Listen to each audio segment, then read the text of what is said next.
Okay, I believe you're live now. Your arm is showing. Start talking. You're live. Hi guys. Good morning. So super excited to finally get to teach this class. You guys up and ready? Raring to go? I'm sure you guys are.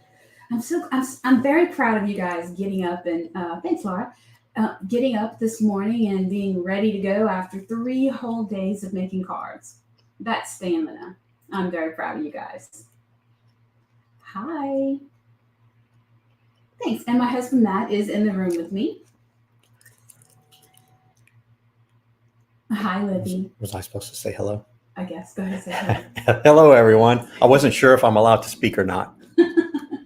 So, my name is Nicole Petersen, and my husband and I, whose name is Max, are the founders and owners of Picket Fence Studios. We are a small stamp company located in South Louisiana. We are, most of y'all should be, hopefully you're familiar with us. We make stamps, dies, mixed media products, tools, paper, stamps, dies, paper, stencils.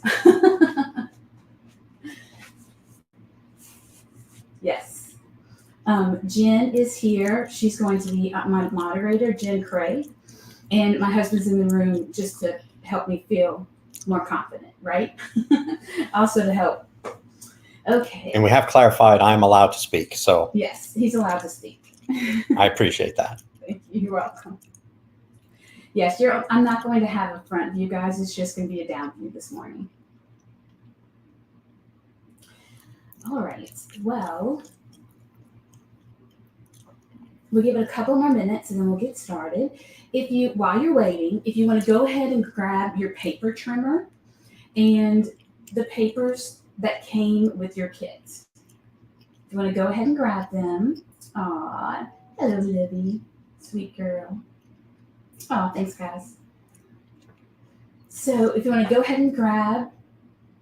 Oh, my voice is softer than his. I can talk louder. They're saying your voice is louder than mine. But you project your voice more than I do. It's okay. They're not complaining. They're just saying that they can hear Matt chewing your gum.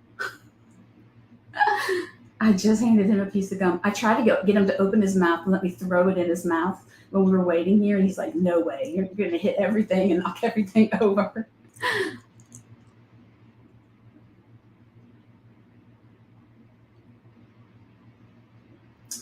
Aw.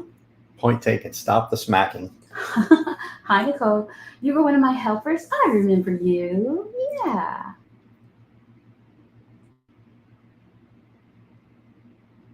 Hey, guys. Matt is a lot clearer than Nicole. Well, I am going to admit that I will try to project as much as possible my voice. I have a little sniffle, so that could be what it is, why he sounds. I would say that I am very soft-spoken. Oh, my friend says I am soft. It depends on the situation how soft-spoken I am.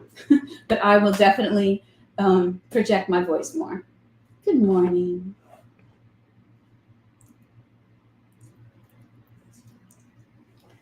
All right, guys. So let's go ahead and grab your paper trimmer. Like I said, my name is Nicole Petersen. I'm the owner, along with my husband, Matt Petersen. We're the owners and founders of Picket Fence Studios. We just turned 6. We're now 6.5.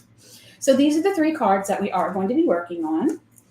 And I am going to go ahead and turn to my book because I did write notes all over my book. So if you see me reading my notes, that's why. Okay, so very first thing we're going to do, so here we have our 3 cards. So we have, this one is called Happy Day. I named them after the sentiments. So here we have Happy Day, which is we're going to start on this card first. Then we have It's Your Special Day.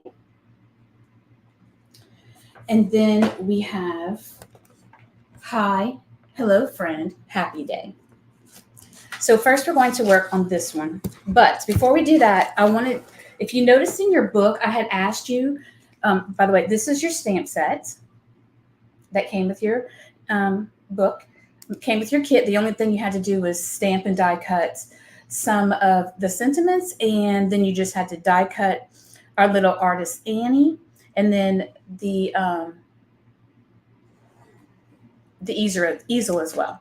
So that and you did get the coordinating dies also. Okay, so this is what I need you guys to do. I'm just showing you this piece of paper because this is what we where you got your artist Annie's and your. Wait, I'm sorry, I'm just trying to see. They still can't hear me?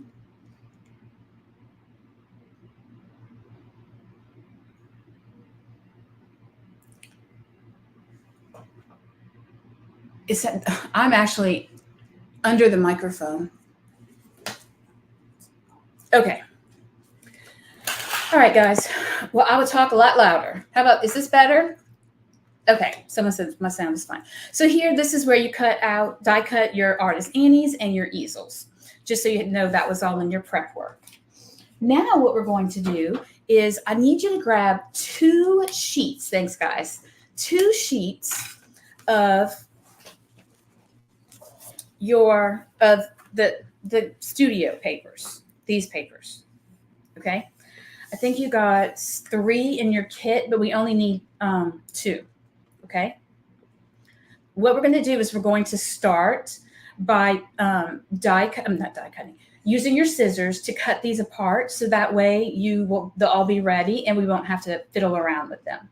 So I'm going to put one to the side for now, but you're going to need both of these. So what I need you to do for this very first one, I'm going to call this one 1, 2, 3, 4. So 1, 2, 3, 4. Okay. So I have pre-cut mine. So you're going to take that first page and you're going to trim where there's one yet the red room and this yellow blue craft room are together. Don't worry about cutting off the top or the sides. You don't need that. And then also you need to die cut. Use your paper trimmer to cut this off. So on the first paper, you're cutting 1 by itself, okay? Then you're cutting 2 and 4, but you need to keep 2 and 4 connected, okay? Do y'all see that? Then you're going to take your second page and cut a second one of room 4. This is just going to take a few minutes. So you're going to use 2 of your 3 papers. You're going to keep the first one, this is 2 and this is 4, attached. Don't cut those apart. If you have like top parts and stuff, don't worry about all that. Then I need you to cut 1 where it's trimmed. And then on the second page, I need you to take another 4 and have it by itself. Does that make sense? I'm sure you guys got it. Awesome. Okay, so we need these 2 together, 1 of these, and a second one of the same room. We will not be using this room at all, okay? And before I forget, these are going to be released for October. So they are able to be purchased, I'm giving you a hint, October 14th. As a glossy card front. No, you can't. This bottom one right here, guys, I need you to leave these 2 together. You cannot use this bottom one to replace this one. I need all of these together, these 2 together, and I need this one and this one separate, okay?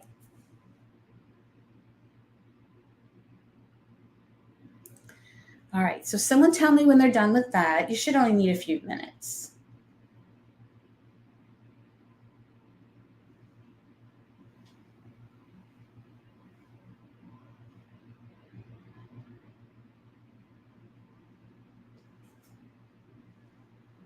Okay, guys, so I just need you to trim those up real quick.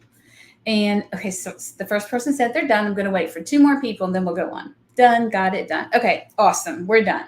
So now all the other papers that you have, put them away. Just keep this out, okay? Put all the others away. You don't need them. and put these where you can find them. All right, so we're going to go ahead and get started with our very first card.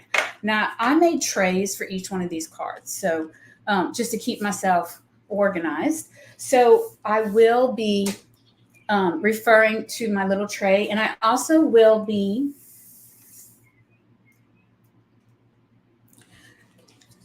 okay. So I'm going to go ahead, guys, and look. If you marked your book up, don't feel bad. My book is all completely marked up. I have what I needed to cut and things I wanted to make sure I say to you guys. Now I'm going to attempt to go into the correct order of how I typed my directions. Please note, if I go off and I start talking about step 5, forgive me. I will very hard try to follow and stick to those the directions that I type. Sometimes after you've done something for so many times, you kind of start to, you know what you're doing. So I have my Artist Annie and my easel die cut, and putting them to the side. And I'm just going to take everything off my tray that I need, so you guys can grab your stuff as well. And first thing I'm going to do is I need to grab something to hold my stencils down, okay? Because the first thing we're going to do is we're going to go ahead and get messy. We're not going to get messy. I'm just teasing. It won't be messy, but we're going to go ahead and create this, the very first panel of our mixed media for our Happy Day card. So this is what it'll look like. So we're going to do our very first step. So here's one that's already dry. This is the one I did in class with you guys, meet and greet.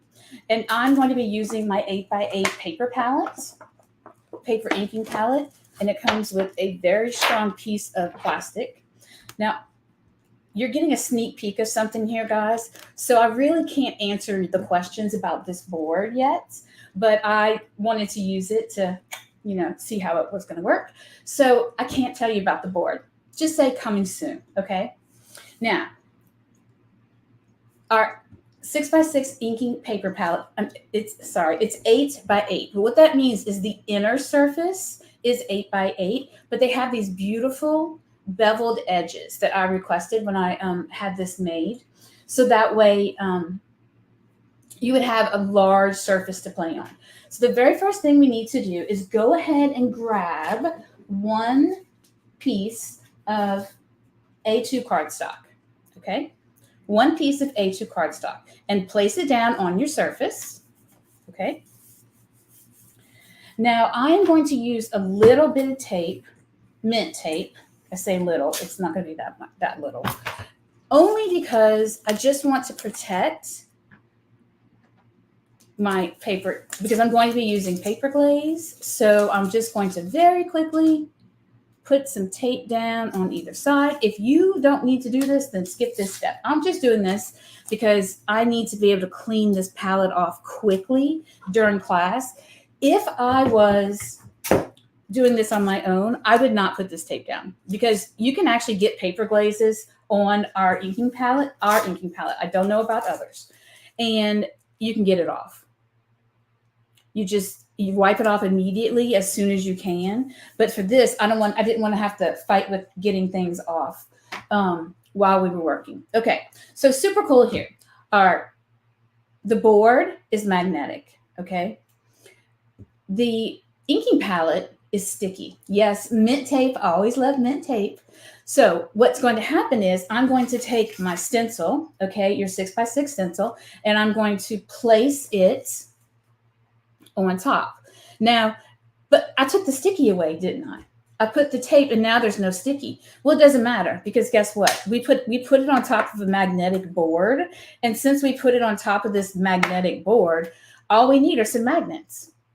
And as long as you don't put those magnets on top of the paper, on top of your actual paper that you're going to be using, how about that? So now we have our sticky mat on a nice sturdy board that is magnetic. So, and I still use the mint tape, but that was only because I needed to, I won't have time during class to go ahead and clean in between.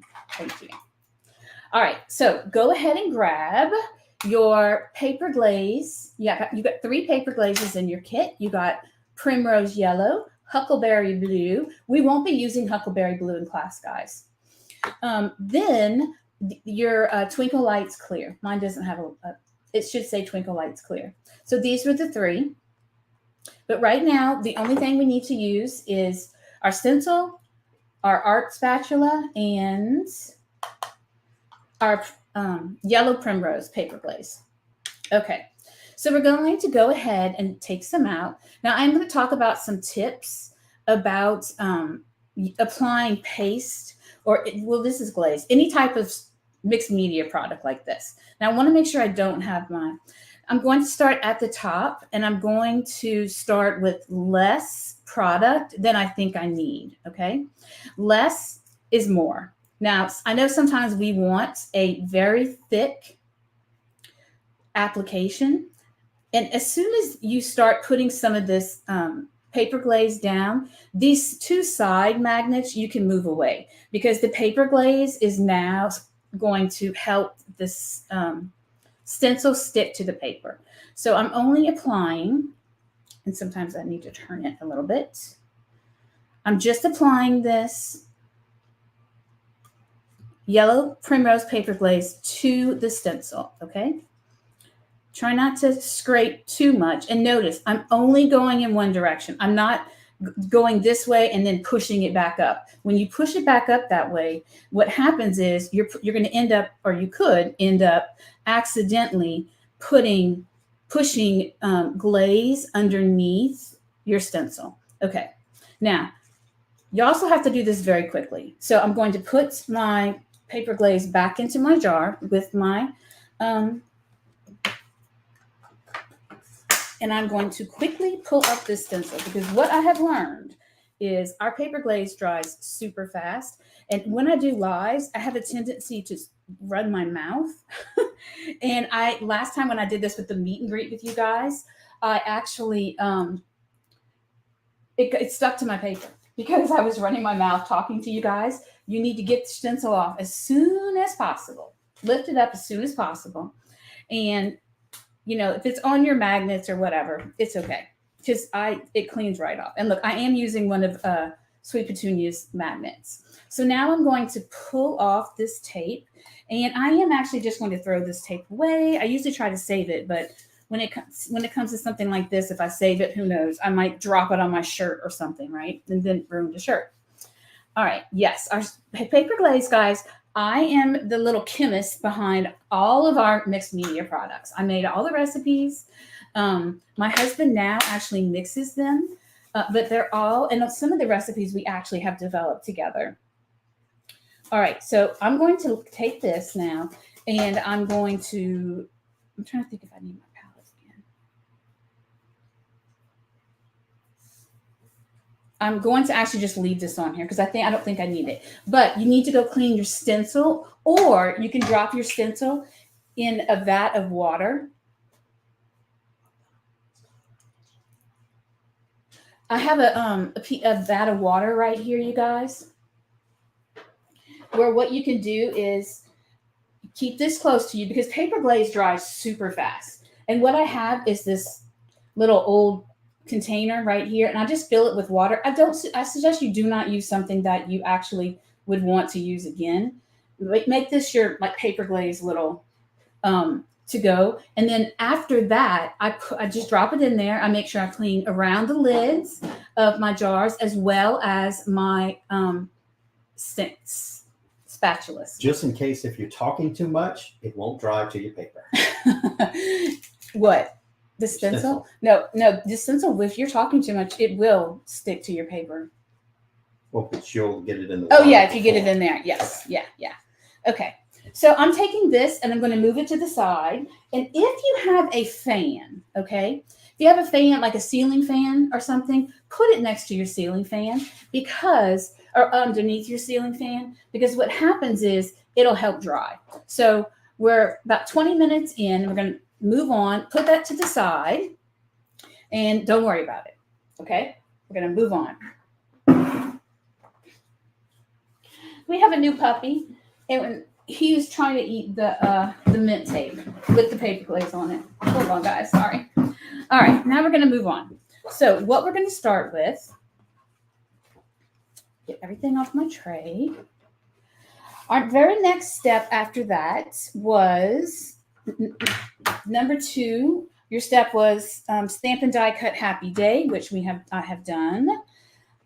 Stamp and die cut Artist Annie and her easel, which I have done. She's right here. So here's Happy Day, Artist Annie and her easel.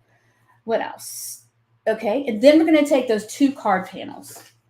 So it was part of your homework, but I'm going to kind of do some of your homework with you just to keep the class flowing. So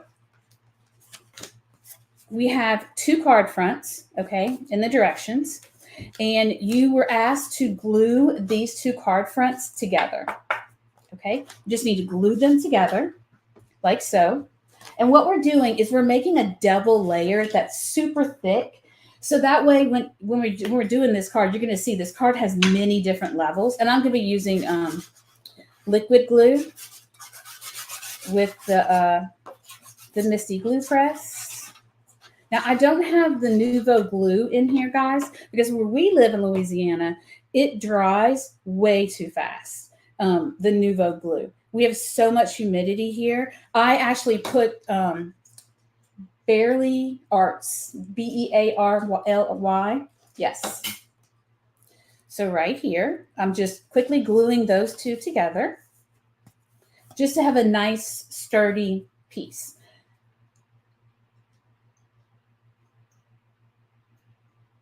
Okay, y'all got that? Now, the next thing I'm going to do is I'm going to grab whatever you're going to use for your window, okay? For your window. This is a window die that I just chose to use. It's apparently a notorious window die. So what we want to do is we want to die cut this window into this panel. Now, if you look at the picture, it might be a little easier to see. The blue right here is my white paper, okay?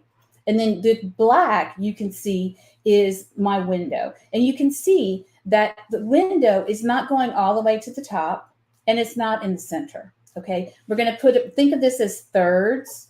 1, 2, thirds, 1, 2, 3. So here we're like halfway at the end, the end of part 2 and the beginning, yeah. And there's a little bit of it hanging off, okay? So basically it looks like this. Now what you're going to do next is grab some tape, and I do suggest you tape this down because you're going to need to run this through your die cut machine. And as you run it through your die cut machine, I want you to run it through once and then take it and run it through again twice. Sometimes, because we want to cut through 2 pieces of paper, I definitely suggest running it through once and then go ahead and running it through again. Okay? Now, go ahead and do that. I'm going to get this die cut. I'll be right back.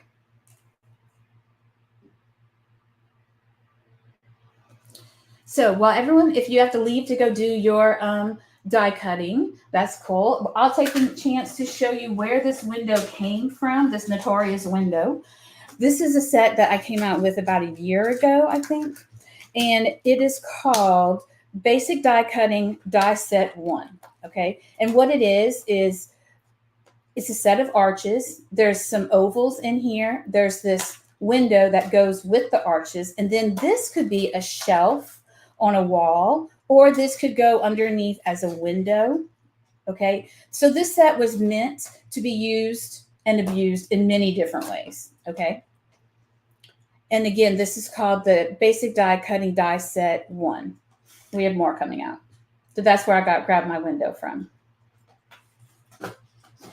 You're supposed to have 3 A2 card fronts for this first card. So take two of those A2 card fronts and stick them together. Thank you. All right, so he's back, or I'm back from die cutting. Did you die cut? You got it. Okay. So I'm going to sit, I already have one here. And what you want to do is you want to pop this out, and the window and all those little pieces, just put them to the side. You don't want like the part that comes out of the window and the pieces. This is what you need. You need your paper to look just like this. Okay? I'm gonna give you guys a few more seconds. Yeah, this, so when I do sets, I know a lot of people have, they like nesting sets where they'll get a whole like 10 hearts and they all just go down in basic sizes.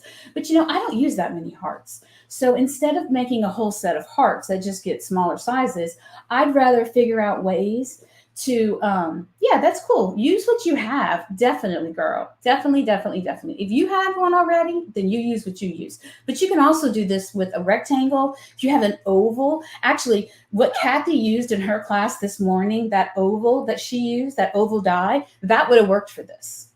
I didn't realize she had an oval die in her kit, or I would have been, guys, use that one.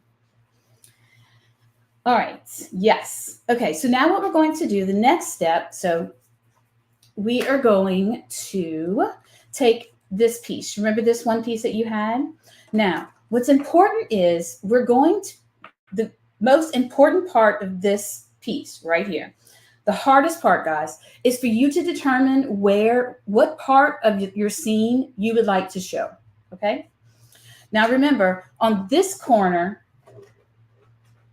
is going to be covered with Artsy Annie, okay? So right now, I need you to take your Artsy Annie and figure out what you would like showing on your card. It's the hardest part of the whole thing.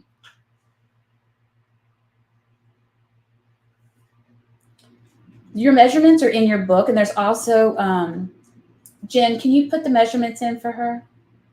Okay, so move it around and decide what you want to see.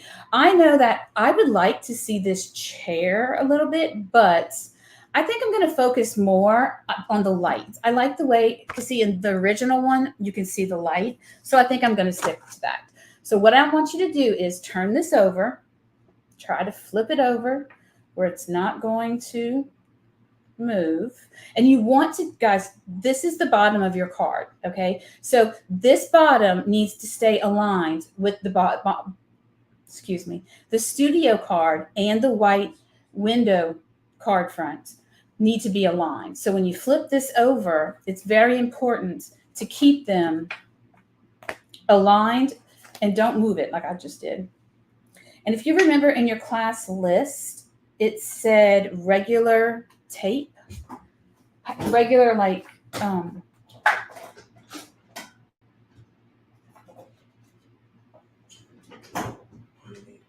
need wrapping tape. I left it in the other room. I asked you to grab, it's in my drawer, to bring a set of regular wrapping tape. And the reason why you're going to do that is because you're going to need to tape this down. Thanks, babe.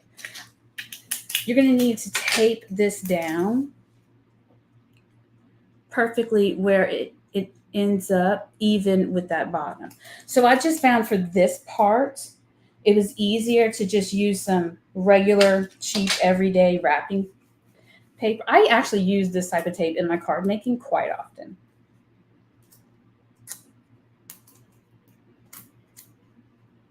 And I'm just putting this here to hold it down in place. So then, y'all got that?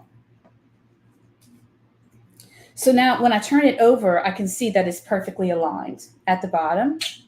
Now what I can do is turn it back over and take my glue press and add some glue. Can y'all see what I'm doing? And add some glue behind the white portion that it's not going to show. Just make sure it doesn't ooze out on the other side, right? And the same thing with the other piece. Now this piece is not attached this side is not attached too much with tape, so I can get, make sure you want to get those corners. And I can put this down. And this is just my way of tricking, I guess you could say, kind of tricking it to make sure I line it up perfectly. I'm sure there's other ways we could have done this, but a lot of times I So we cut the window form on all 4. I don't know what that means.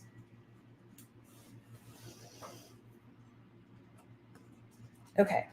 So now this is what you look like. It's perfectly flushed at the bottom. Now I am going to turn this over. Sorry, my desk is wet. I am going to turn this over now. And on this side where I put the tape, I don't have any glue. So I'm going to, that tape is holding it pretty good. I'm just going to lift that tape up because remember, I just had it there to hold it. And it's okay if it rips the back. And I'm just going to put a little bit more glue down here because this might seem like a lot of adhesion to get something stuck down, but we don't want this to move because if this moves, we will have trouble. Your card won't assemble correctly. And I wanted to show you, guys, glance up here. This card is very thick, okay? So even if you didn't pop it up on foam, you still end up with like almost 4 layers of paper. So we just need to make sure that we put our paper and everything is placed where we won't get any bubbles underneath it. Okay. Now, believe it or not, we are, hold on. Yep. We're going to have to go ahead and come back to this card because we need our yellow primrose to dry. So this is as far as we can go on this card. So I'm going to put everything back into my tray, okay? Because from here, well, I mean, we could glue it on, you know what? We can glue it on the card base. Well, no, we'll come back. It's best just to come back, and we'll come back to her after her front has dried, okay? So I put everything back in my tray. I'm cleaning up a little bit, and we're going to move on to card 2, okay? And I'm going to give you a few minutes.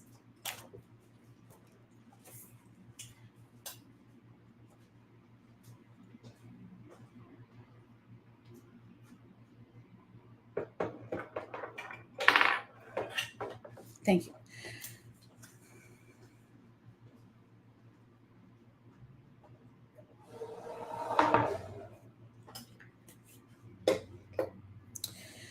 All right, so we're going to move on to card 2, unless you tell me you need more time.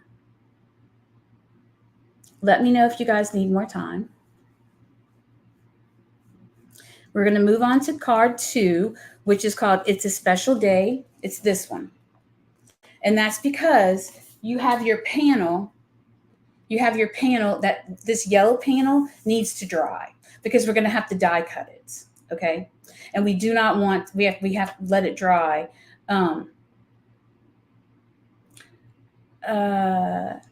Text Madeline and say that die is, to go check that die, see if it really is sold out.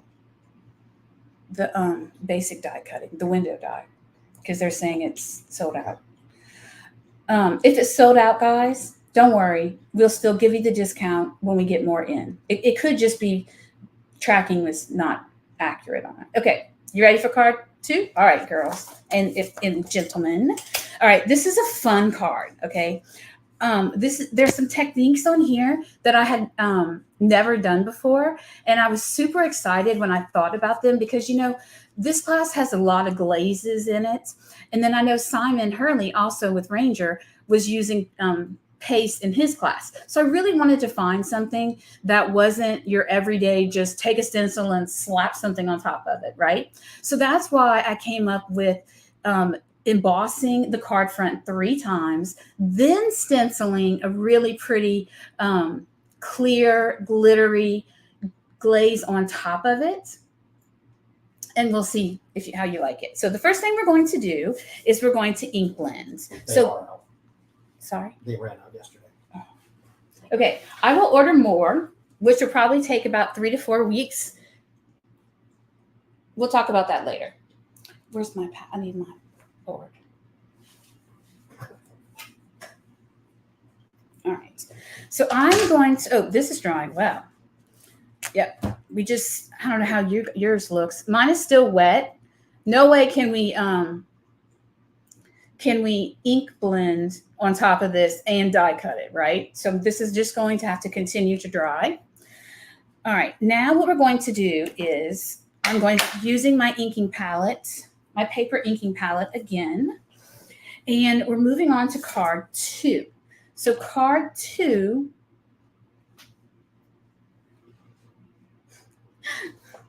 we're going to be using embossing powder, but we're also going to be ink blending first. So let's get the ink blending done, because I'm going to be honest, ink blending is my jam. It's one of my favorite things to do.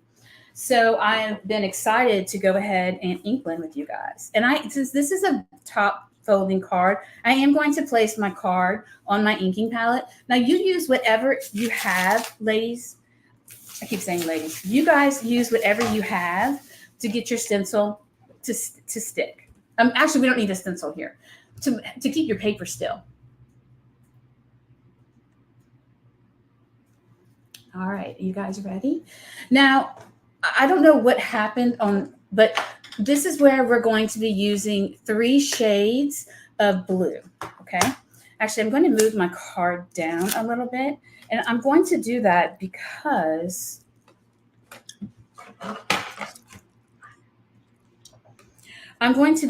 I want to have room at the top. I don't even need these magnets. At the top to hold my ink pads, okay? I like to have the least amount of tools on my desk as possible. So I was very excited when I discovered that I could also use part of my inking palette to hold my lids, right? Yes. Oh, good. Okay, so the first thing we're going to do is I have 3 blending brushes, okay? These are old, guys. Very, very old. So I have one. I tested it before we came on, and they're clean. So what we're going to do is we're going to ink up our lightest shade of blue. Now, I'm using Altenews ink because Altenews ink, the colors, the color gradations they have, the color sets they have, I don't know if anybody can beat that. I believe that when something's done right, you don't need to mess with it. So I really, really like Altenews ink. So I got a whole bunch of and look, sorry guys, when we did the meet and greet, I did this with paper pouncers, okay?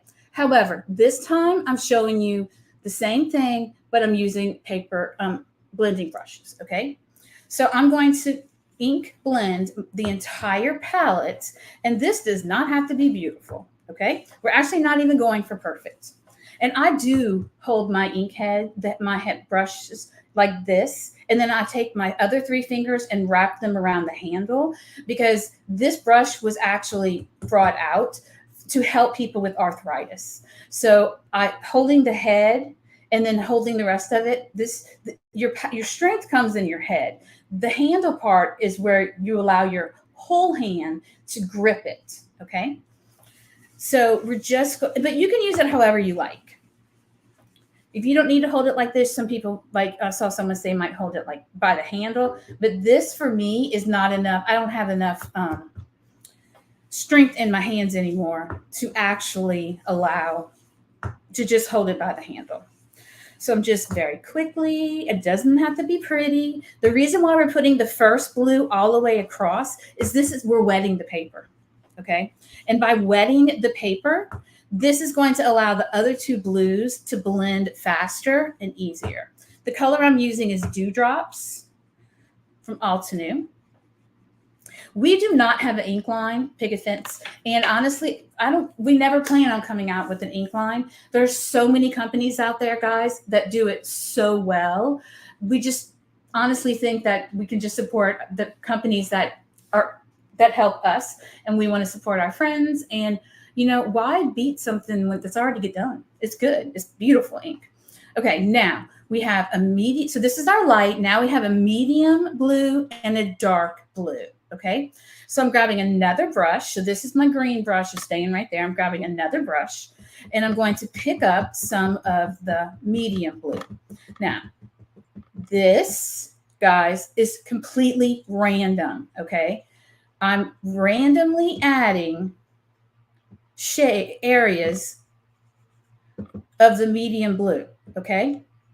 That's it. That's it. Not adding any more. Okay. Now I'm going to put that brush aside. And I could use one brush for both, not this green one, but this medium and the dark blue. I could use one brush for both of those. But for lives like this, I don't have time to wipe it off. So I'm using two different brushes. So now this is the darker blue. Okay. And let me just give you a little tip. When you have a blender brush or any kind of tool, you really shouldn't rub your tool on your ink pad because the ink pad is only attached by glue. And I've seen so many people when I was teaching in across large conventions ruin, well, technically my ink pads, but ink pads from rubbing. You really just need to, pick up some ink. Try not to rub too hard, okay? Because you could hurt them. Well, you're not going to hurt. You don't hurt your Picket Fence brushes. Don't get hurt from just using it by the handle. Actually, they can bend as much as this. All right, so I'm coming in and I'm just making this blend. Now I'm going to go in and I'll add a little bit of blue here, a little bit blue there. Play around with it. I'm going to go back and add some of my medium blue. It doesn't need to be perfect. You don't want it to look, I don't know. You don't want it to be perfect because we're going to be inking this with water. And then after we ink it with water, we're going to be embossing it. So you want these areas of variation to show. You really don't want this to be blended too much. Now, notice what I'm about to do with my green. My light blue. I know it looks green, but it really is blue. I could go and I'm going to dip my brush. Again, it only has green. However, if I would so happen to need any more of this light blue, I would not be able to do that with this same brush because when I put my brush down, watch what happens. It's going to pick up some of that blue. So what I do is I put a little bit of ink to the side to use. Then I go and pick up some more of the light blue and I'm going to come in and blend. Okay. I'm not really say blend. I'm just kind of like patting it. Now, if I need more green, I can go get that blue. Sorry. And I can see just like that. It's darker right here. I can tell that if I would have put this brush in that ink pad after these two dark blues, we would have been in trouble. Yeah, you want to be very careful with your ink pads. To me, my ink pads are such a vital part of my hobby, and my business, that I take extra special care in making sure that they are taken care of. All right, now I'm going to put my lids back onto Altenew. And guys, I have no affiliation with Altenew. When I say that these round lids are amazing, absolutely amazing. The other day I had to go to my friend Dawn's house, who's on here, and I was bringing her some ink pads. And instead of having to go and put like tape on them and worry about how they were going to be transported, I threw all three of these in my purse because they weren't going to open. Genius, Altenew. Genius, genius, genius with the round. I love it. If you're looking for a new brand to try out, Altenew is definitely it. Now, you see these three brushes? They're going to go far away into another space because we're not going to use them again. And I find that if I leave my blending brushes laying around, guess what happens? They get all over the place, right? Oh, yeah. I put my blending brushes in my washing machine. I have a front loader, right? A front loader. It does not have an agitator in it. So because it doesn't have an agitator, what that allows me to do is it's basically just an empty tumbler. So I put all of the Picket Fence ones. Okay, now watch what I'm going to do. I'm going to mist this, okay? The first thing, I'm going to put some droplets, and this is going to react. You want this reaction, okay? I'm just squeezing it. I don't care if big droplets come out, little droplets come out, baby droplets, whatever it is. Now, Some of you might be been around a long time ago when water splattering was super, super popular. And you might remember your teacher telling you to stand this up and try to get your ink to move. Okay. And that's exactly what I'm going to tell you to do. So instead of just leaving that water exactly where it was, I left the water, and now I'm taking my board and just moving it so that water will run and create drips. Okay. I mean, you can all different directions. Don't put too much water though. Not too much. Okay. Now you cannot dry on top. Thank you, Helen. You cannot dry on top of your paper inking palette. So now I'm going to have to take this off of my paper inking palette. And I have a glass mat here. And what I'm going to do is I'm going to grab I have a Gina K. Okay, I'm going to be honest. Gina K's sticky tool, her pony tool, is the best one on the market. I've tried all of them. Gina K's is the best. Her wax does not dry out and fall off. And I like the way I can put the lid on and it still is a pencil size. Not that I'm, but this is a good tool. Okay. Now what we're going to do is we're going to take our heat gun. This is a big tip, guys. This is something I've never been able to teach in a class in person, because when you're teaching a class in person, you can't fill the room with heat guns. Okay. So what we're going to do is we're going to dry this, but we're going to dry it close to the paper. Very, very close. Okay. So I'm holding it down and I'm going to dry. And what's happening is, let me tell you. What's going to happen is the water is going to evaporate and leave the color behind. Okay. So this little beautiful dot and drippage that comes on is going to stay. That's what I'm doing. I'm forcing the water to evaporate and leave the pigment. So I'm putting it really, really close. Don't let it catch on fire. If you're using one of those professional ones. Okay, can you zoom it down for me?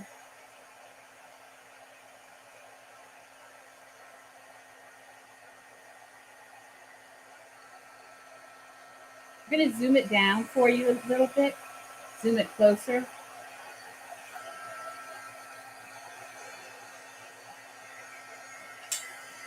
Turn it over.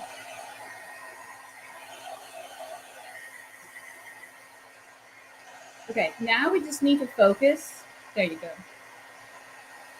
So you see, pushing this down, what I did is I evaporated the water, but it left the pigments. Okay.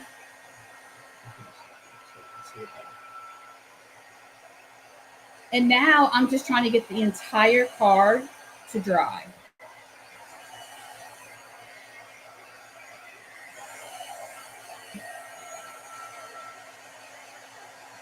So you want this to be completely dry because now we're going to heat emboss.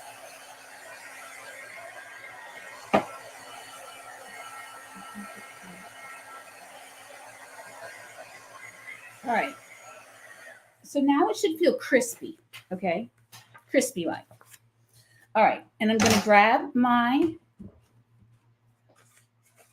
I have mixed media heart eyes. Oh, it's so fun. Who said, I trust Nicole's understanding science to respect the information about inks. Oh, thank you, Helen. I appreciate that. I do. All right. So now what we're going to do is I have my inking palette. Let me give y'all a few minutes. Let me know when you need to zoom back out. Okay. Let me know when you guys crispy. Yeah. When you guys are done drying, let me know, because we are going to move on to another step.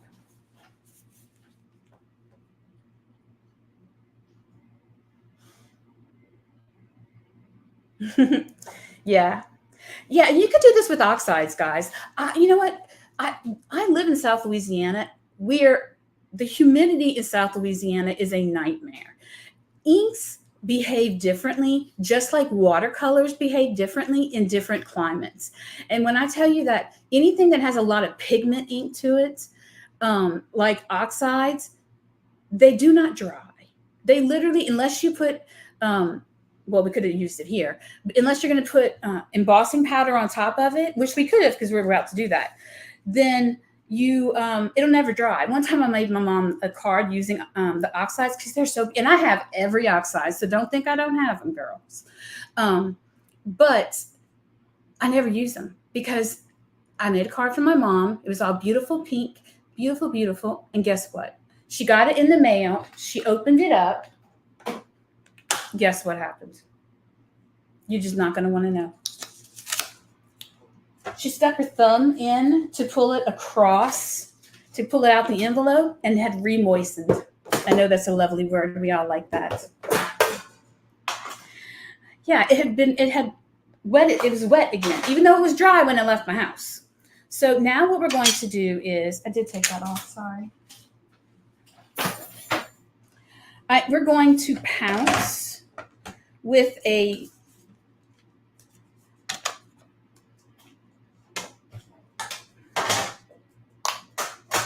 we're going to apply embossing ink, okay? Embossing ink. And again, I love oxides, and I love the way they blend, and they're so easy, but they are just, they're really hard in my life. I have to, honest to God, almost not use them. But I do have them because, I am addicted to ink. All right, now what we're going to do is we're going to put our first layer of embossing ink. Now, I'm going to use a paper pouncer, okay? We have a set of 3 white paper pouncers, the regular size, and then we have the minis. I prefer, for this technique, the regular size because I want to cover as much surface as fast as I can. I mean, I like to apply ink in a manner that is quick and effective. So I'm just going to continuously pounce and make sure I get embossing ink all over this panel.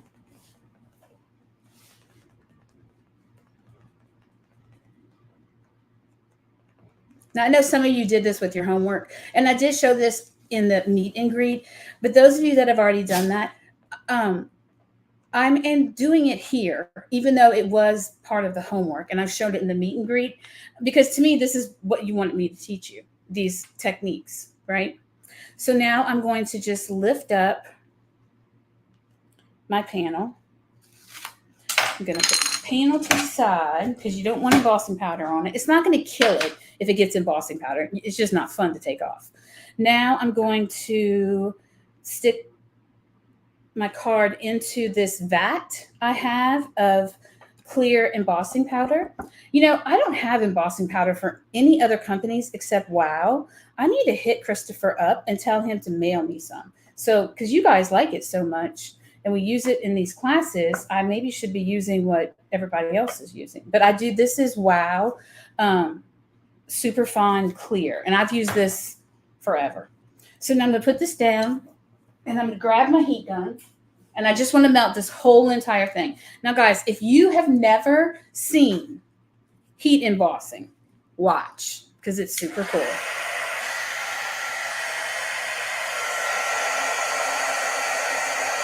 Oh, and look at that. There's that beauty. It just melts across. It's just amazing. So pretty. And heat embossing is so simple. Such a simple way to get wow on your cards or any of your other projects. And I think clear embossing powder is just one of the absolute must-haves of any crafter. I mean, clear embossing powder, you could use this on anything that your kids need. You can clear emboss on top of their folders to make sure their names or whatever don't get ripped off. Now, watch what I'm going to do. Quickly, if you're quick, instead of you can try this if you're quick. Since it's still a little bit hot, You can actually go and put a second coating on it. It's not going to be perfect. It's not going to be beautiful. And it's not going to be all over. But you can get away a little bit without having to re-ink the whole entire thing. Now, I'm going to reheat it again.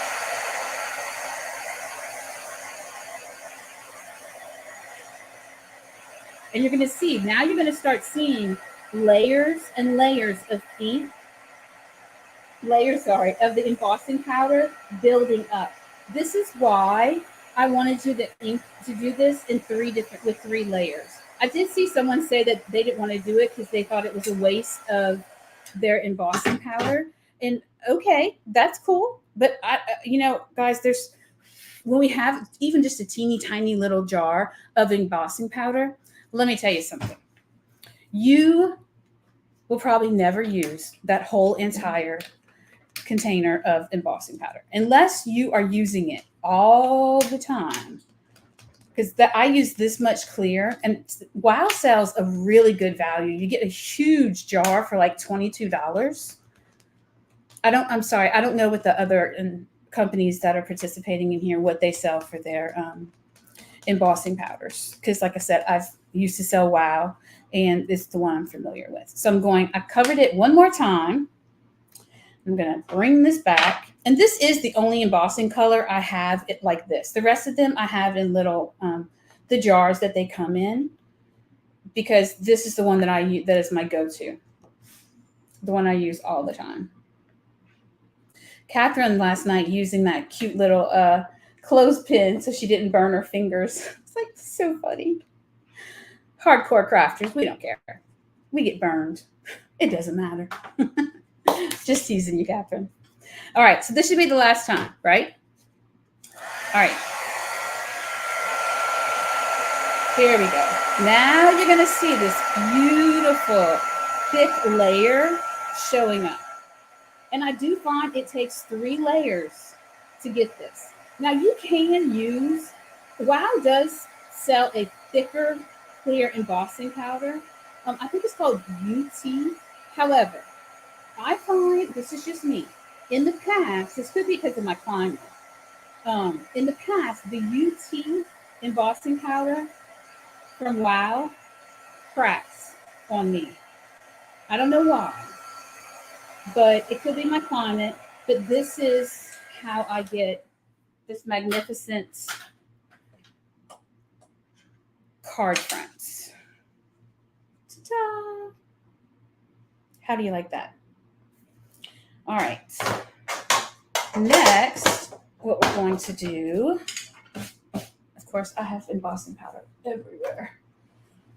That's why I moved my palette out the way. All right, so there's our background. The next thing we're going to do is we are going to use our stencil. So find your stencil. Find your stencil.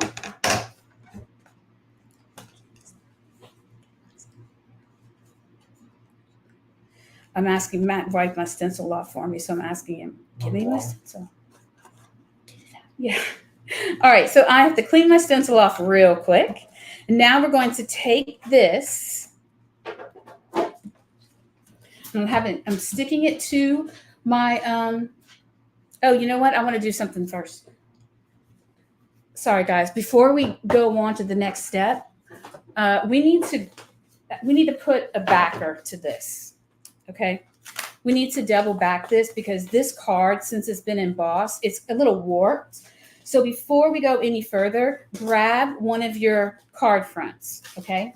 Now, if you like, you could use double-sided tape for this, or you could use a liquid glue. But we're going to coat this. It's dry. Hold on, it'll come out. There we go. But what I want you to do is you're going to need to put glue all around your card or tape.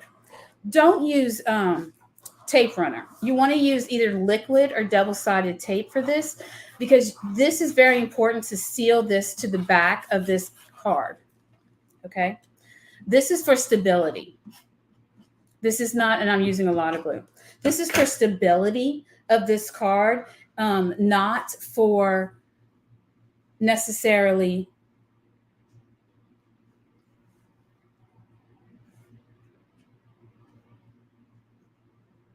there we go. This is because we want this card, when we get to working with it, we want it to lay flat, okay? So we're going to go ahead and stick it to the back, and I do have glue oozing out. It's okay. Guys, I'm truly never this messy. I know mixed, but I am messy today. All right, so we're going to let me put this down here. I'm just going to hold it for a minute, just a moment. You can even use your arm. I just need that glue to go ahead and stick. Do you guys know that your body warmth will help glue activate faster? When I was a school teacher, we always had to do this. You had no cracks. Awesome, Gail. I get cracks every time I use that super thick. I just decided 3 layers is enough. It's better than taking the chance of it cracking. All right. So anyway, when I was a school teacher, we always had to do this experiment every year where we would teach the children how body heat affects things in nature. So we always had to do this thing where with glue, and the kids would put it down and we'd put our hand on top of it, and then we'd see how long it would take for the glue to dry. And sure enough, if you put your body heat on top of something. My dog is trying to get into my little vat of water over here. FYI, if you have an animal and they get a smell of your stencil water, they're going to want it. Now he thinks he's literally trying to figure out how to do that. He's a puppy. He's a year and a couple of months puppy, but he is a mess. Okay, y'all ready now? So I've got this down. It's stuck down. Now I'm going to take my stencil. That's clean. And I'm going to place it back on top, place it on top of this. I'm going to use my magnets if you want to. You don't really have to use your magnets this time because it's sticky. But actually, hold on. I think I want to try to get it a little bit more even on either side. Okay. So I'm going to put the magnets. You don't need the magnets because this is like the stickiness should hold it. You don't need the magnets here. Actually, I'm double. You don't need them. I'm just that way that if I can make something double secure, I'm going to do it. All right, let me find my spatula. I got it. Now we're going to grab the Twinkle Lights Clear. So you got a jar of clear. It doesn't look clear, but it is clear. What I did to the blue, on the back of the blue panel, I just glued an A2 card panel because I wanted to give it some stability because it wasn't flat after we had dried it so much. After we had heat embossed it 3 times, it was kind of warped. So that was my way of getting it to stay stuck longer. My stencil seems to be buckling. Let me see. Guys, this stencil, I've used it I've only had one stencil. After all the kits were sent, we only had one stencil left. So this stencil has been used. It's like bubbling because I've used it so many times. Okay. Now I'm going to take a spatula and I'm going to take the Twinkle Lights and at first I'm just going to hold this down. And we're going to use the Twinkle Lights to put a coating of super glittery glaze. Now, Twinkle Lights. Let's talk about what Twinkle Lights. So all of our products are called paper glaze. And then from paper glaze, they go into other categories. This product that we're using here actually goes into a secondary category. So first it's paper glaze, then it goes into a category called paper glaze luxe. Now paper glaze luxe is a glaze that has both mica and glitter, okay? Then the paper glaze Luxe drifts off to a third category, and that's called twinkle lights. So the twinkle lights, how it's different than the Luxe is there's no mica. This is just the base and pure glitter. So when you're adding this on and when it dries, what you're seeing is the true color of the glitter. There's no colorant to it. The color comes from the glitter. Notice I'm just going straight down. I'm not going back and forth. It's okay if I get a little bit on my mat. It'll come off. It really will.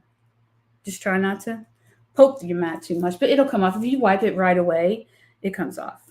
So make sure, try not to go back and forth. I'm just gonna, and also our Luxe, they keep their shape. So this is not going to flatten when it dries. However thick you put this, that's the thickness it's going to dry. All right, I'm going to put that back into my jar.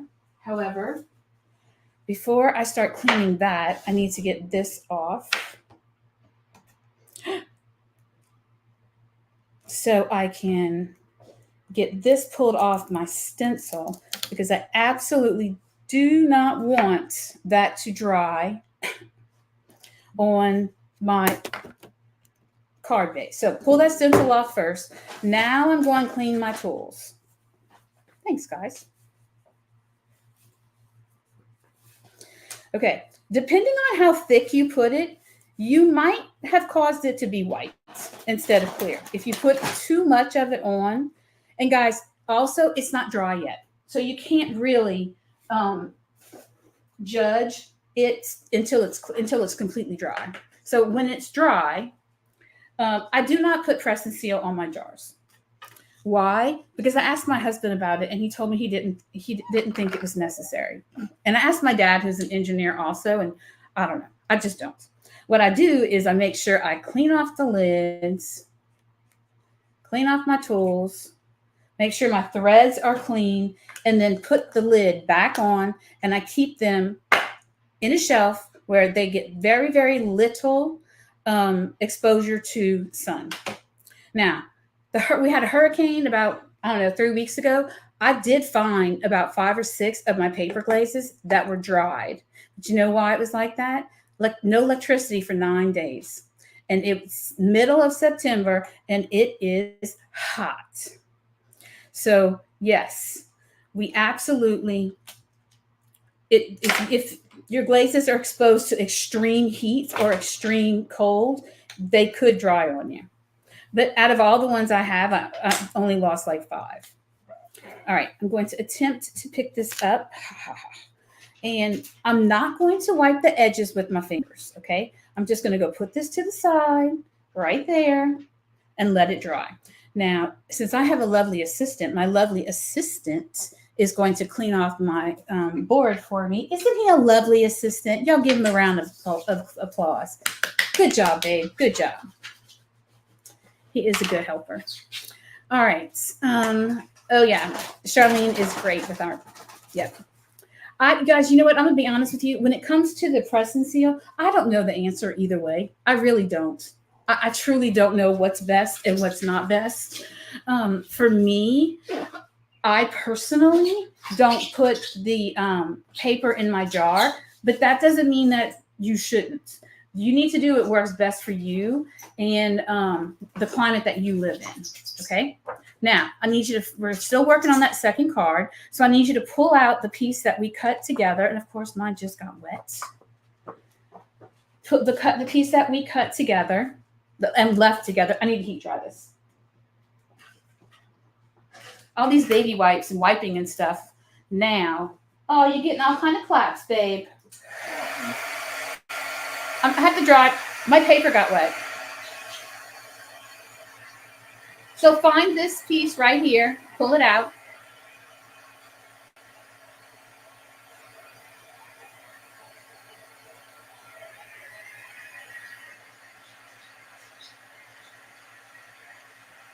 Okay. It's actually okay because I don't even need that bottom piece. Now what you're going to do is we are going to take our window die or whatever you use, and we're going to place, see, I won't need this bottom, and we're going to place it over where you want, what you want to show on your card. I saw somebody made a comment about the clock. If you want the clock to show in yours, that's great.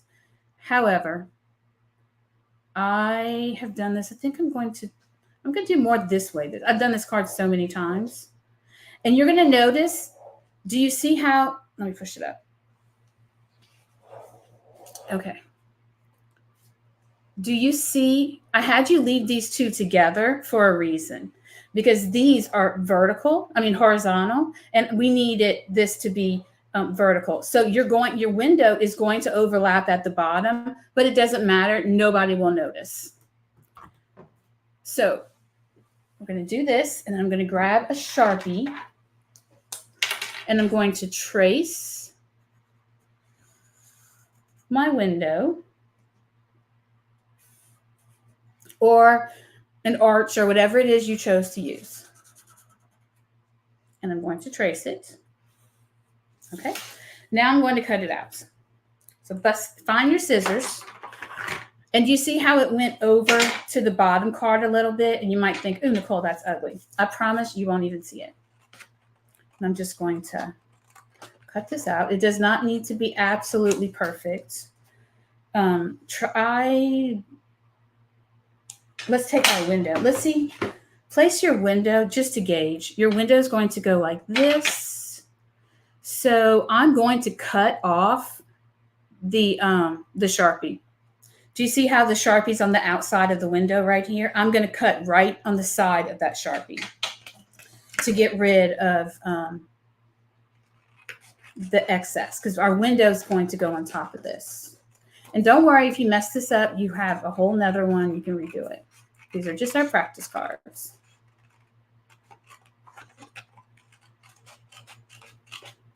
Okay.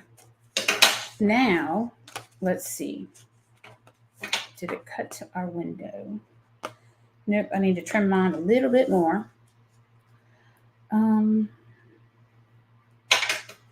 I'm just going to trim it. So I'm going to trim it a little bit more.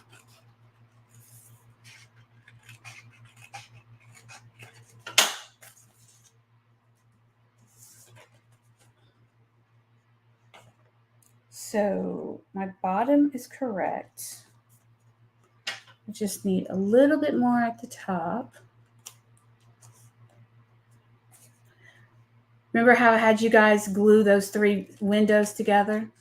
That's what I'm using right now. Those 3 windows that you die cut and glued them on top of each other. That's what I'm using for this guide. Now, I know someone's going to say, Nicole, why didn't you just cut the window out? Well, if I cut the window out, if I used the window die to cut this out, it would cut out the inside too, right? So let's see. Is it right now? No, still got a little bit more.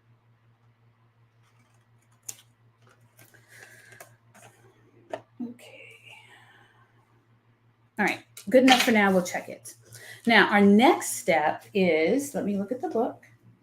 We need to grab our Artist Annie, one of our Artist Annies, and she is going to be behind the window, but the easel is going to be in front. Why is her?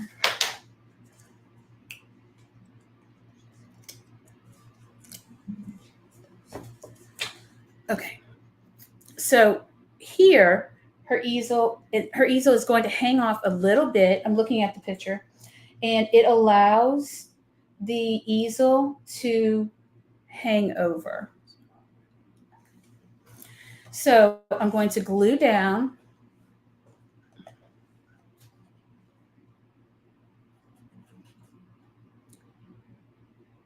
I'm gluing this down right now before I move further. I'm having a lot of issues with my glue just pouring out at me. So right now, before I go any further, I'm going to go ahead and glue this down onto my window.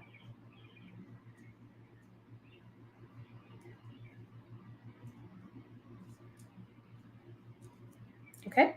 Then I'm going to take my artist Annie and I'm going to figure out where I want her behind. Now, for my artist Annie, I wanted her feet to be where touching the floor. So you guys, this is like to taste how much of her you want to see, where you want her face to be. I kind of have her, if you don't want a lot of her hair, you can actually put some of her hair sticking out and then you can just trim it off. If you want her hand to be showing more, whichever way you like. I wanted to see her feet and I wanted to see her hair, but I wanted to see that bow as well. So I think I'm good right there. So I'm going to hold her, lift this up, hold her, and then I'm going to attempt, my glue is just oozing out. I'm going to attempt to just put a little bit of glue right there. I told you we had that hurricane. I wonder if the hurricane affected my glue.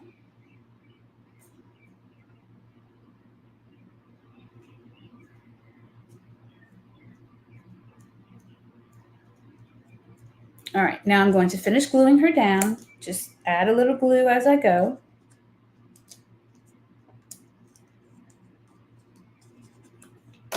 Okay.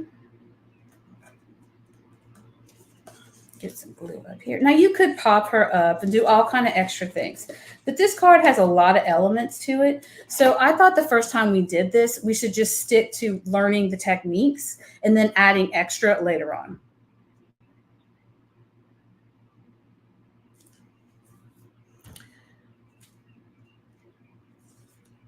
Okay, guys, now, ta-da! And we're actually done with this card. The only thing we have left to do to this card is for the front to dry. So let's go ahead and put glue on the back. I hope I'm in space. Am I in the window? Y'all can see me?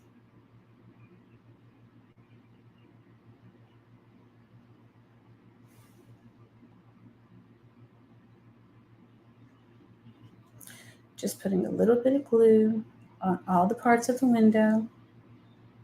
Because the window, it needs to be absolutely stuck.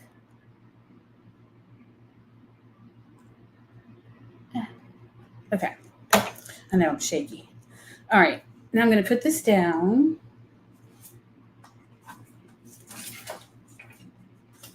Let me use this back.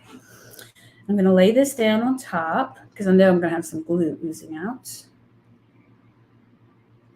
Where my window is covering her. And if you remember, everything fit just right except the bottom. So it was this bottom portion that I needed to trim off. So just right here.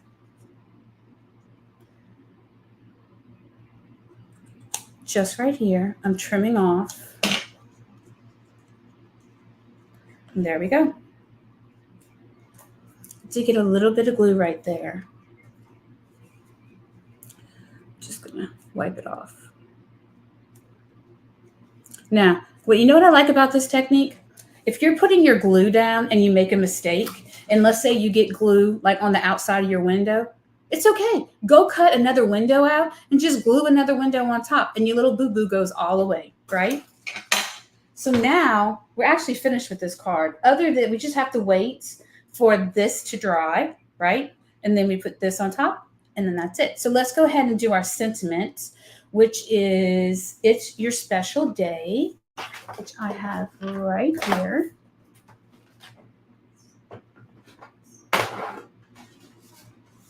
So go ahead and grab that sentiment that says "It's your special day."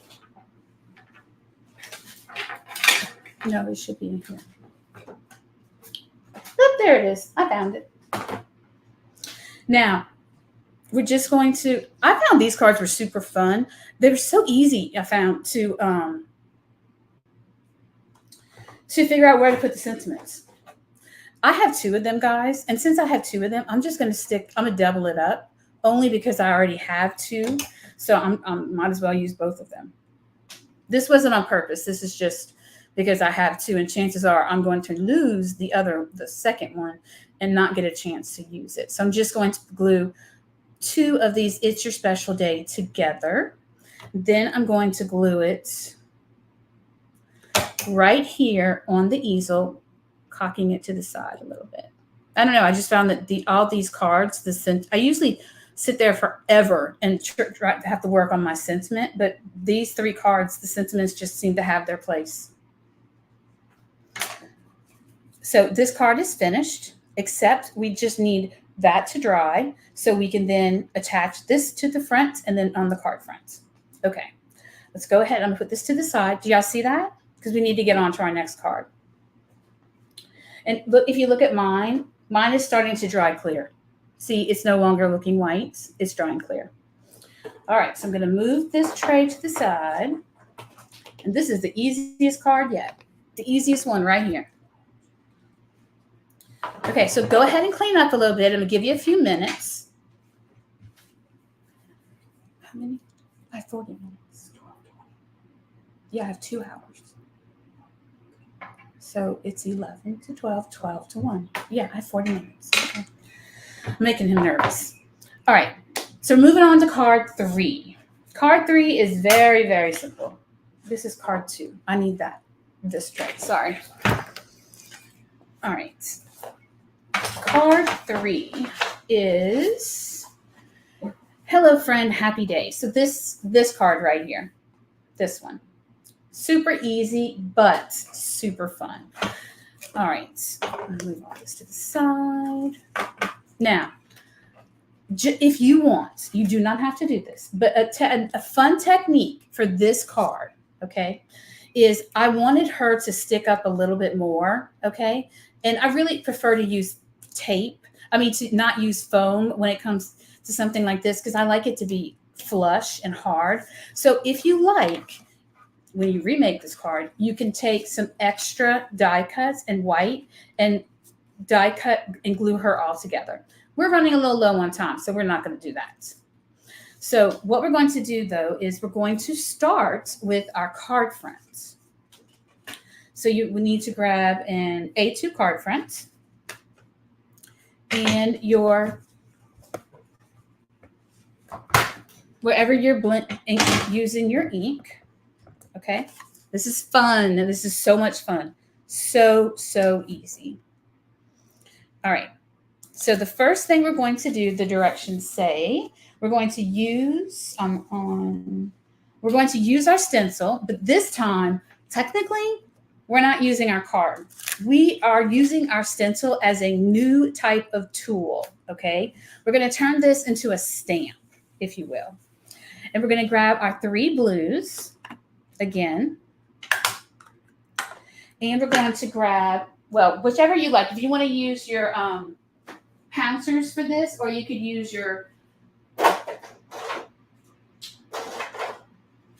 pouncers for this step, or you could use blending brushes or whatever you use. But what we're going to do is we're going to apply ink to the stencil, not the paper, okay? So I'm going to start with my lightest shade first, which is Dewdrops. So I'm going to use my little mini pouncer. And I'm going to pounce. And then I'm going to pounce all over my stencil. Now what we're doing is we're working on this background. Do you see the blue in this background? This is what we're working on. Yes, one of my favorite types of our glazes is the velvet, because I love how that's why it's named velvet, because it dries back to a really nice velvety finish. And oh, it's so good for Halloween and snow.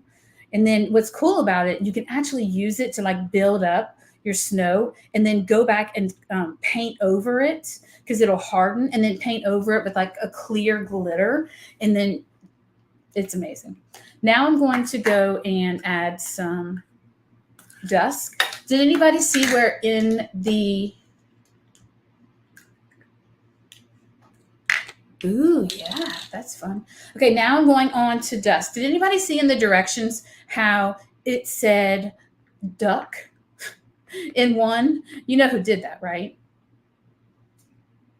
Matt did that. He snuck in and changed one of our names of our inks to duck.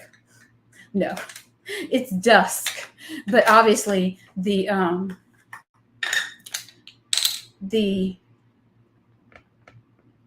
word program, the computer software, thought I was trying to type duck instead of dusk. So it doesn't even have to be perfect. I'm just kind of not blending. I'm just randomly pouncing these 3 blue inks. Okay. Now I'm going to put all this ink apart. Yes. We are covering the entire. Yeah, I didn't cover the entire thing I covered most of it with the light color. You're just trying to get some blue down, and you don't want it to be perfect, okay? Because we're making we're turning the stencil into another tool, you could say, to where it's actually going to be more of a stamp, if you will, than an actual stencil. Now what we're going to do is we're going to mist this, okay? We're going to mist it, and we're going to get quite a bit of water. Okay. Now, this is the fun part. But if you don't like your hands to get dirty, you might want to put your gloves on. Okay. There's 2 ways you can do this. I can drop this card front right on top of this. Can y'all see me all the way? I can drop this card front like this and pick it up. Or messier way would be to pick up the stencil and try to stamp it. We're not doing that. So, and I'm going to drop it kind of on it like at an angle, and I'm just going to gently rub it on, and then you ready? Pick it up. And whatever you get is what you get. Now, if I want, I can come and get some more down here. There you go. It's like a little hyper, I don't know, jacked up. You could say paper. What do you call that? When you put ink, paper pouncing. Hey, let me have one that says B, please. I'm going to go ahead and grab another piece since I have this in front of me, and I'm going to do it again. Okay. So I'm just going to put it down, and I'm not going to push this that much, just so I have a second one. So if you have an extra piece of paper hanging around, grab it. And let's see if we can, what it looks like again. Ooh, nice. But I'm going to pick up a little bit more ink. All right. I like the white. Okay. Now I'm going to stop and get this out the way. Grab my heat tool. I am going a little faster, guys, because we need to get it finished. So, but you can always rewatch it if I'm going too fast. So I'm going to quickly dry this. And see, I just love the idea of stamping with a stencil. Okay. Yeah, it's messy. It's not as messy as some things. I'm going to be honest with you. The more you make a mess on a daily basis, the more you will learn how to keep it clean. Okay. So we're just going to heat dry this. This part is fast. See, it's all crispy already. It's done.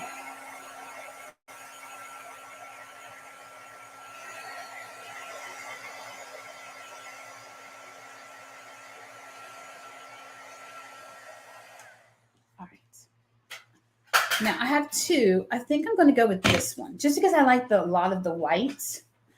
So I'm going to stick with this one. Okay. Now I'm going to take you see how important, I love my inking palette. I do. And we're going to put this down. Oh yeah. Completely open. Oh, this is so much fun, guys. This is my jam. Now I'm going to grab the crystal sorry, the clear twinkle lights. I think it needs to come.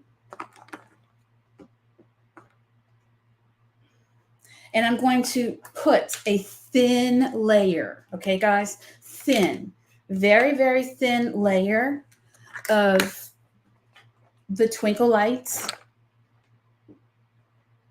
all over the front of this card. All right, thin. Don't give yourself a lot, because if you put a lot on there, you're going to put way too much.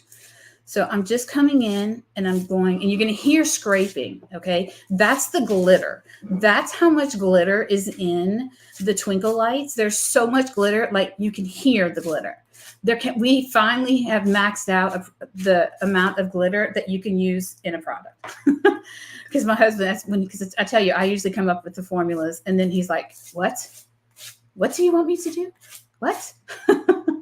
I'm like, yeah, I want you to do this, blah, blah, blah. He's like, no, we can't put that much glitter. No, it's not possible. I'm like, oh, come on, we can do it. But I want a very thin layer of this because I want it to dry fast for this technique. You hear that scraping?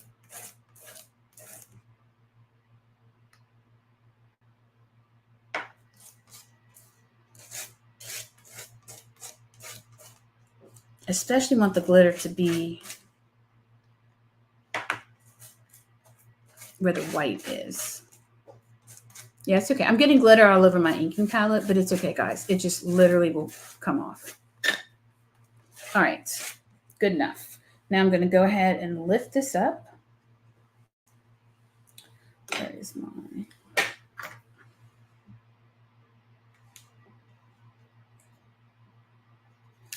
I'm going to lift this up and go put it someplace where a fan can hit it, where it dries. This should be dry within minutes, okay? We should be able to finish this card in no time. So this is just going to be put under a fan, and it's going to dry. I'm going to quickly wipe off my inking palette, just because I need to get this glitter off. And it'll come off. Embossing powder, I think, is the hardest of them. But most importantly, I'm going to wipe my jar to make sure it's clean. And I'm going to clean my spatula. All right. Now, while that dries, let's close our inks real quick. I just need a little bit of clean this up. All right. And what we're going to do next is we're going to rip the bottom of this card, okay? Do you remember how I said that you asked me why we would need a second one of this and why it needed to be cut apart from the one above it? Well, this is why.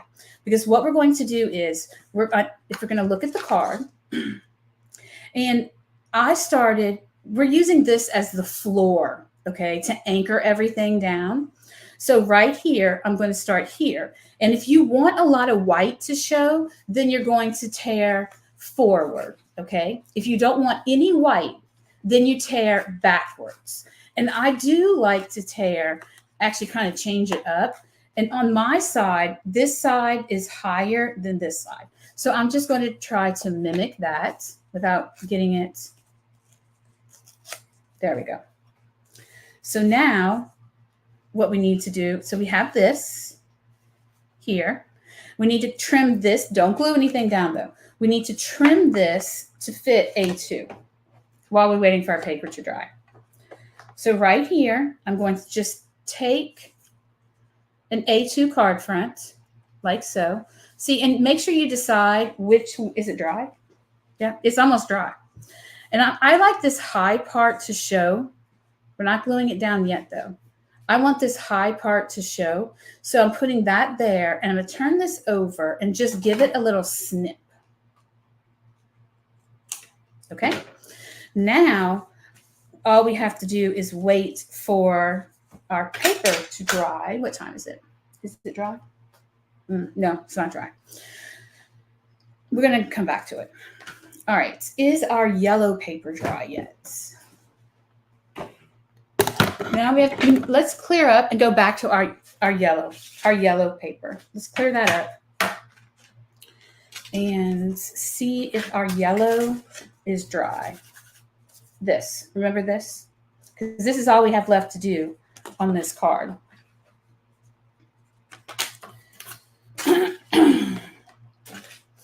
All right, before we do any pouncing, we need to die cut into your yellow paper. I know I'm going fast, guys.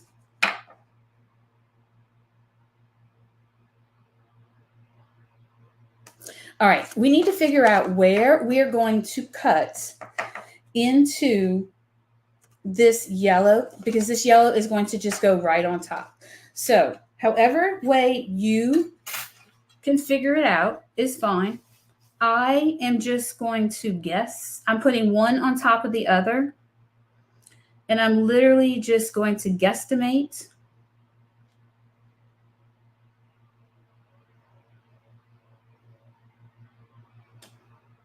just looking under it and peeking. So I have placed that down. I'm going to glue this on. And back to the first card.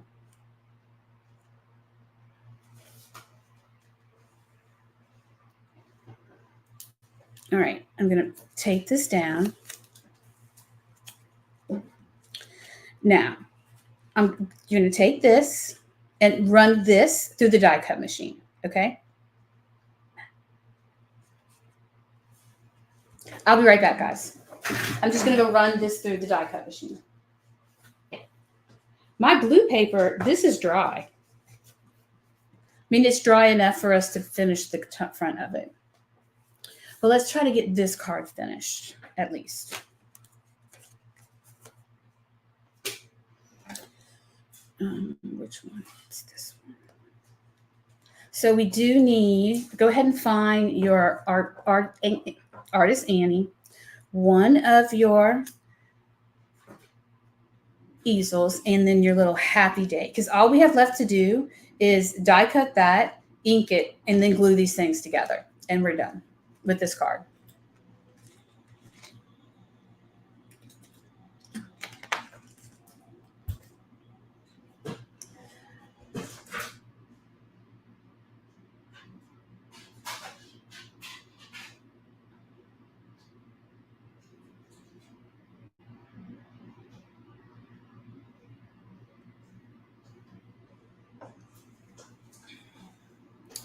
Okay, so he helped me run this through.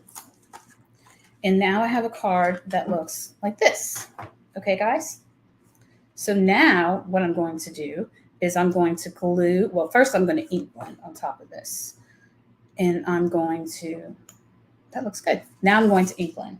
So I'm going to put, this is where I love pouncers. Here's your beautiful die cut. You need to hold it down, right? This is where I'm going to use the buttercream. And I'm going to pounce yellow all over it. This is going to take about 2.5 seconds because you're using a pouncer.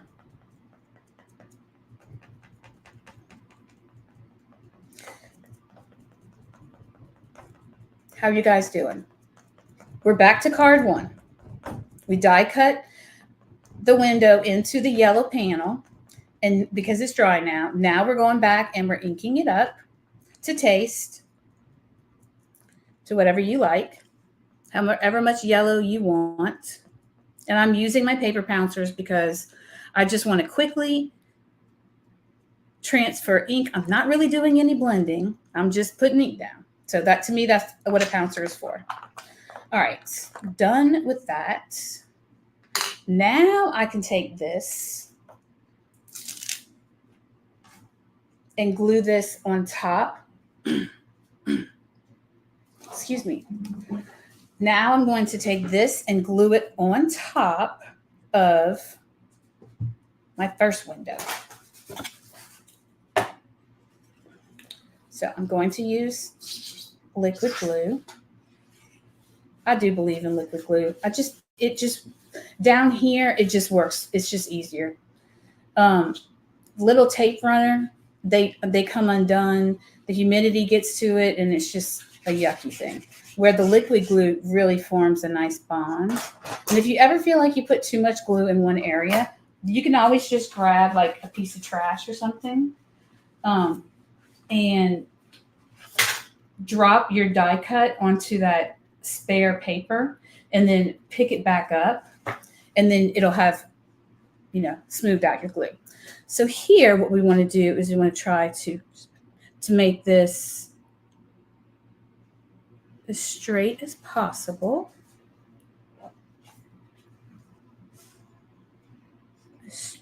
Wow, that was not bad. I'm not the best at putting things straight. Oops, I got this one off.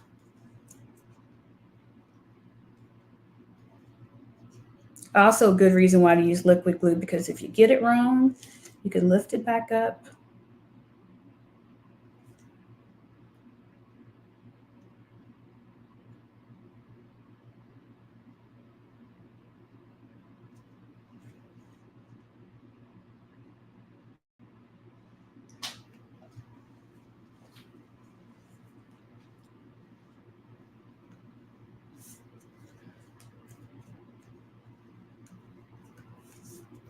Okay. Now, I have a little boo-boo right here, but I think what I'm going to do is I should be able to put my artsy Annie. Maybe not. Look, mine's a little off right here. It's okay, though. We'll survive, right? Now, I want to put my easel down. And the easel is tucked right in, but it's like to the side, and the little bit of the paint, like just perfectly right there. It's almost hanging off. It is tilted to the side.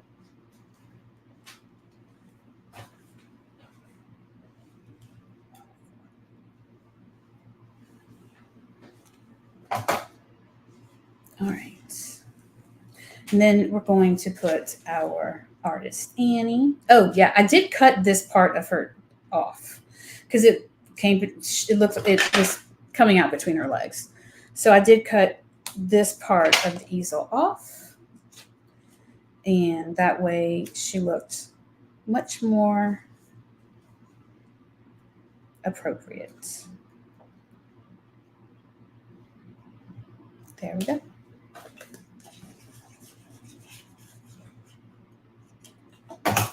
All right, and then she will go on.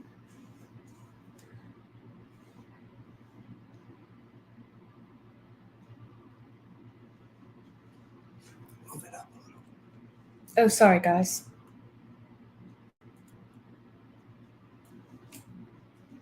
Now, I'm going to be honest, later after class, I'm going to go put some more foam underneath this leg and underneath her hair, okay?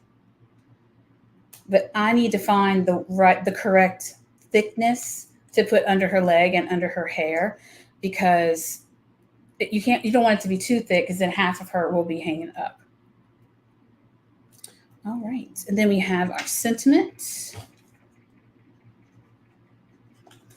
which is happy day, which again, I thought the sentiment just went very well right there. Now, this card I did pop up, so I did pop this one up onto, so it's like super thick, but you don't have to do that. I think this time I'm not going to pop it up. I'm just going to put it flat onto an A2 card front. So there we go. We're done. So other than adding your little gems, we have one card finished. I chose not to do the foam, but you might want to add foam to the back. It's up to you. Okay, so card 1 is finished. Can you close these for me? Let's move on to card 3, because I think card 2, so let's grab this and the little, this. All of these, because this is dry now.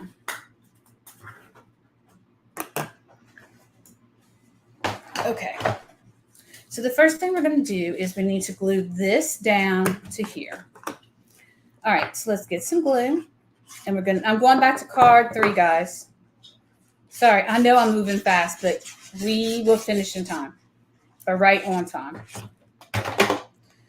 And I'm going to glue this to my card front.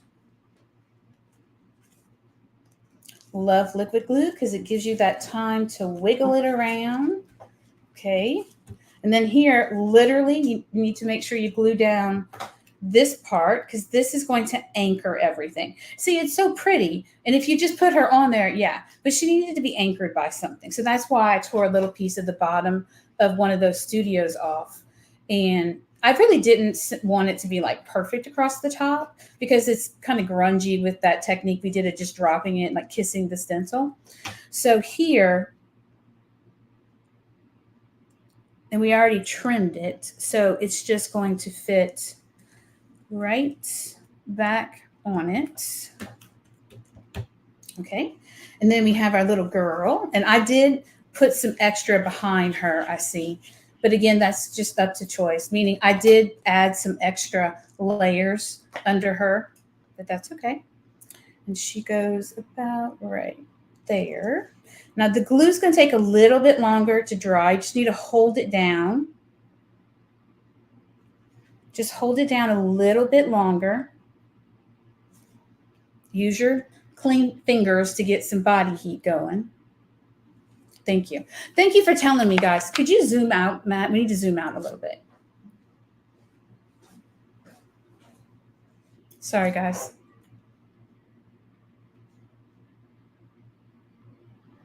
Okay, so then we have her. Now we're going to grab our easel.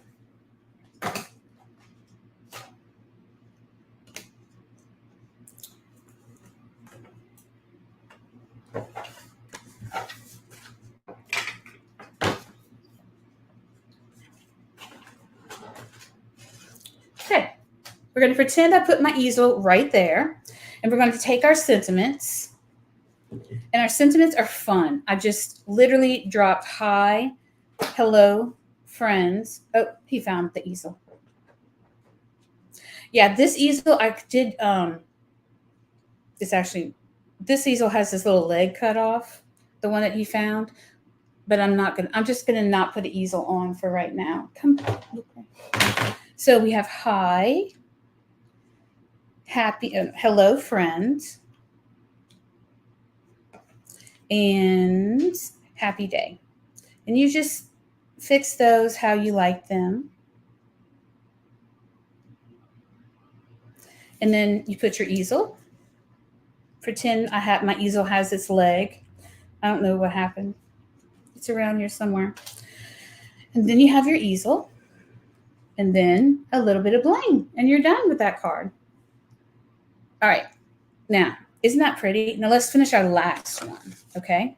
Our very last card. Because it's actually done. Give me that, please, sweetheart. Okay. Oh, yes, it's dry. So we're going to take this, excuse my head, and this actually is done for this card. Now, we really are just going to glue this down. Oh. The only thing we have to do with this is glue this together, and that's it. Now, some of you, let me give you a tip. Some of you might have the question, Nicole, I don't like the way that some of the paste is hanging off the edge. Okay. And I'm going to be honest with you. I don't really like that either. This is what I normally do. Okay. In class, I had my paper pre-cut to A2. I normally would have done this technique on a 6x6 piece of paper. Okay. Then let it dry. Then I would have die cut it with all this glaze on top of it. And the die will cut through all this glaze. So that way, if you notice, you don't end up with this little excess on the edge, but you can just kind of rub it off a little bit or just embrace it. But that's usually what I do. I usually don't work on it just an A2. I work larger than an A2. That way I can then take it and cut it down so I don't get those little shingamabobs. All right, and we're done. We just have to put this on top. This is going to be one of those things that it's going to need to go under a book. We need to go find her Go Dog Go book, Kathy's book. And let me see how far down. Okay. So actually it's just smack dab in the middle.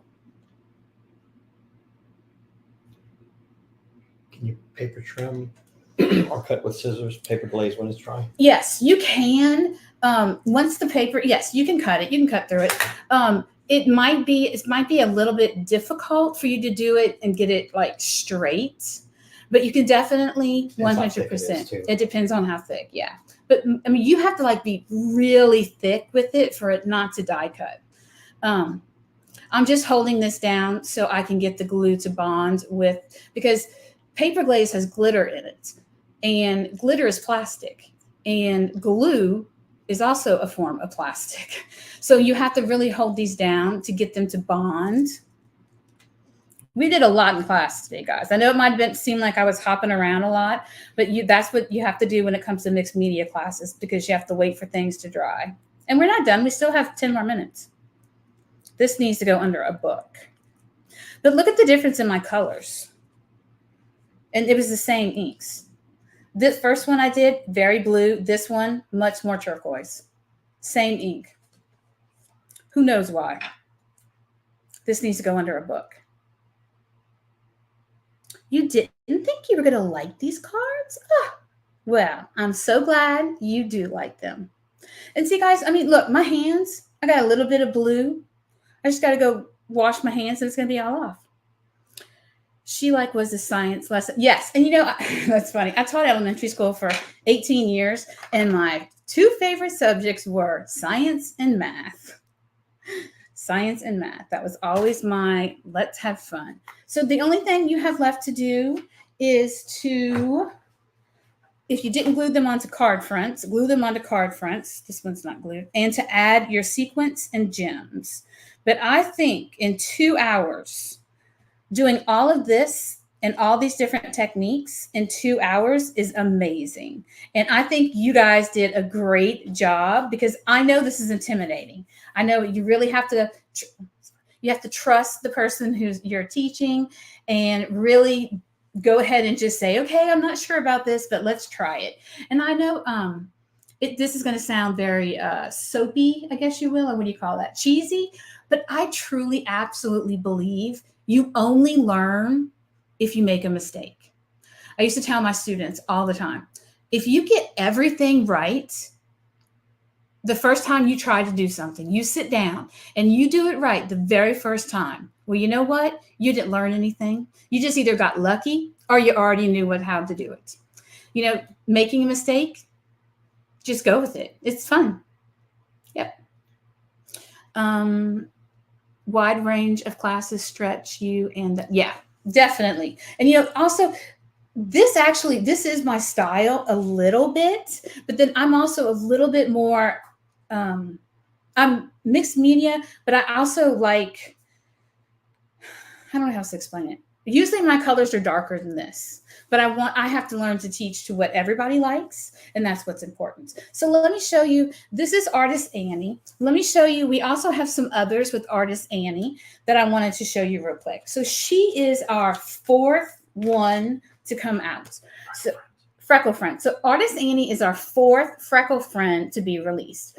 So this right here, can you see? This is called Freckle Friend Bella Boo. Okay, and she came out for Halloween. Okay, and this is what she looks like. This is one of our pre-printed papers right here that this person colored up Bella Boo, and put her on one of our card fronts. Very simple. So this is Bella Boo. Bella Boo. Boo. I'll get it for you here. Sorry. Talking straight for 2 hours. This right here is Penelope Pumpkin, which Jen named. Isn't she cute? Now, I know, and this is what she looks like colored. However, you know what? A lady showed this to me. She said, if you cut that little pumpkin head part off right there, she is a Girl Scout. Isn't that cool? So color her like a Girl Scout, cut off that little pumpkin notch right there. And this one is called Penelope Pumpkin. And then we just released this one. This one is so sweet to me. One is called Holly Jolly. So you'll notice Holly Jolly is a lot smaller because the tree is meant to be the focal point. But when you take her and nestle her perfectly on the side of that tree and then put presents around her, she's perfect. We probably need to give a few minutes. Okay. Give a minute's water. All right, guys. So any last minute questions? I know that we will have my little post after this that you can go and ask me questions. I will definitely go and check that post out as soon as I'm finished with all this. And I'll check it back later tonight. Make some boys in the future. I'll try. Well, guys, I hope everybody learned something new and fun. And have a gregreat day. I know now we get to go watch Kelly, right? And relax and see what goes on her, what is she doing? Die cutting. I need to learn some more die cutting. You need this hair. Oh, yeah, you do. I do need that. You're right. All right. Have a great day, guys. See ya.